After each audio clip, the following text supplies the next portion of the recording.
I got a message yesterday from somebody who said, who's dead broke and was like, what do I do? All that kind of stuff. And so I think I've talked in the past, I'll probably do another one about when I've lost everything, what I did step by step.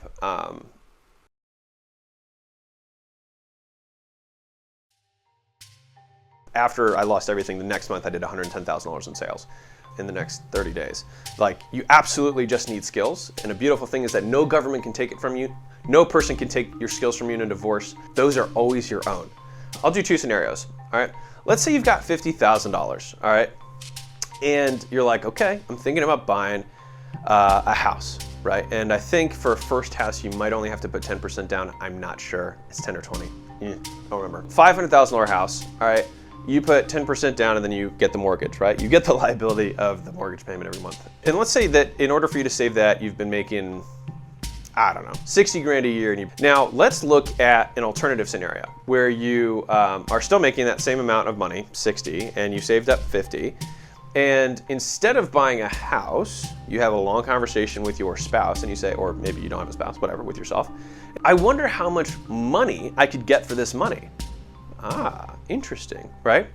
And so you leaf through the businesses that are in your area. And by the way, the best way to do that is, one, you should contact brokers, not necessarily to buy a business, but to get an idea of some of the businesses that are in the area and what price ranges look like. But let's say you reach out to some businesses, things that you like or enjoy or feel like you have some specialized knowledge in, and you find out that there's a business that's doing, let's say, $250,000 a year in profit, right? And because it's a small local owned business, you get it for 2.5, times earnings, right? Which would be $625,000 is what a business you might pay for a business that's doing $250,000 a year in profit. Now here's where it's interesting, right? So I had an early mentor who taught me this negotiation tactic that I've used pretty much throughout my entire life since this moment, and I used it in the deal that I'll tell you about in a second, which is agree on price, then agree on terms, right? And so when you would go to, quote, talk to this business, right, there's the price, which you might say, cool, this business is $625, and then there's terms, right? And so the term side, once you've agreed on the price, you negotiate down, whatever, and then you say, okay, well, I'm gonna need you to seller finance, meaning you're not gonna pay anything, you're gonna pay them over time, right? I need you to seller finance 3/4 of the deal. I'm doing some math today, but like 430-ish, 437, whatever. And you're gonna finance that for, 3 years. I mean, you could probably, you try and push it out as far as you can, right? And then what you have remaining, which would be like, in this instance, $200,000, then you get a note from the bank, which you have a $200,000 loan for, and you put your $50,000 down, right? So then that would be 200, so you put 50, which would be 25% of 200,000. So I'm gonna recap this. 625 is the cost of the business. 437 you get seller finance, meaning you can pay that over time. And then you've got $200,000 that you get a loan from the bank. So if you're thinking about this, the guy who's selling the business, he sells for 625, but he's only getting 200,000 up front. You've now acquired this business that makes $250,000 a year, right? So you upgraded your income from 60 to 250,000, right? And within 24 months, all of that income will be yours.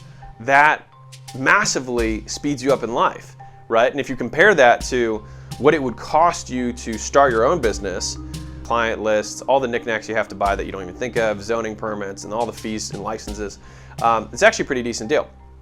I'll tell you one of the deals that I did that was pretty good. So I had 4 locations at this point. This is when I had the gyms. I opened the first one, I think, for $40,000. I mean, I put as little as I possibly could in this thing. But the second one, because I thought I was smarter, we put $250,000 into the second location. And here's the fun thing. It made no more money than the first location did, which I always think is hilarious. So and so I pretty much would empty my bank account. And so on my 5th location, I had a gym that went out of business, or not out of business. He wanted to uproot because he got divorced, or he had some family crisis. And so he was looking for someone to buy his gym. And so I agreed on price, because I had my mentor talk me through this. I agreed on price, which I think was $40,000. And then I was like, cool, I'll pay you over the next year. And he was like, fair enough. And so, he didn't say it like that. We negotiated, and then 12 months is what we came to. And so, I mean, I tried to go for 24 months, but he agreed on 12. And so the beautiful thing with that was I didn't put any money out of pocket. So, you know, my first gym I put 50 grand in, second gym I put $250,000 in, fifth gym, smarter, more experienced me, puts no money in, right? And in the first 30 days we did 51,000 in sales. So this gym in the first 30 days literally paid for itself, period, right? And so this thing is now kicking off profit, right? Every month. And then 12 months later, I ended up meeting Russell and telling him how I was doing this stuff, and he's like, you should be teaching other people how to do what you're doing now. And so I ended up selling the gym for 1.5 times more than I quote bought it for. And so I basically acquired a cash flowing asset for nothing in light of the original thing that I mentioned, was just like, I get people who message me all the time like, what happens if I don't have any money? I don't know what to do. You always have to just get skills, or this is just my opinion, is that because there's no one who can take them from you, there's no divorce, there's no government, there's no revolution, there's no financial crisis that can ever take your skills from you. And that's why when entrepreneurs hit zero, they can usually bounce back. I've done it. I had $1,100 in my bank account. You know, that's why I love the saying, you should only have to get rich once. And that's why people who are wealthy are more risk averse, because the downside risk of losing everything is always bigger, right? Like you can reverse 30 years of great decisions with any number multiplied by zero. Any number multiplied by zero. You could have $1 billion. If you make a bad investment, it goes to zero, right? There's just always things that can happen, you know what I mean? And so just being risk averse is what I have noticed from the people who have the most money, is that they actually have way lower risk tolerances than the people who have no money. People are using their money, poor people use their money to buy things that have virtually guaranteed, you know, risk of going to zero, right? With tiny risk of upside, right? Whereas rich people buy stuff for $0. They would rather have a guaranteed small return with no risk than a potential for huge return with guaranteed risk. Think about that.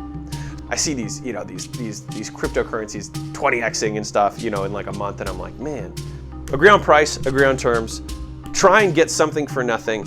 See if you're gonna make an investment in any kind, or you're trying to start a business. There's usually a business that's already for sale or has a motivated seller, an owner who doesn't want to do it anymore, who will almost give it to you for free, right? And that's the thing, is when you're new, you're getting so excited, but you're not patient. And you'll say, I can take 6 months because in the next decade of my life, there's no rush. But me making a good deal or a bad deal of like, should I put all my investment in this thing, or should I be able to get something that makes 4 times more money for free? You can do that. You can do that. So like, there are opportunities. They're just not listed anywhere. You just got to look for them, right?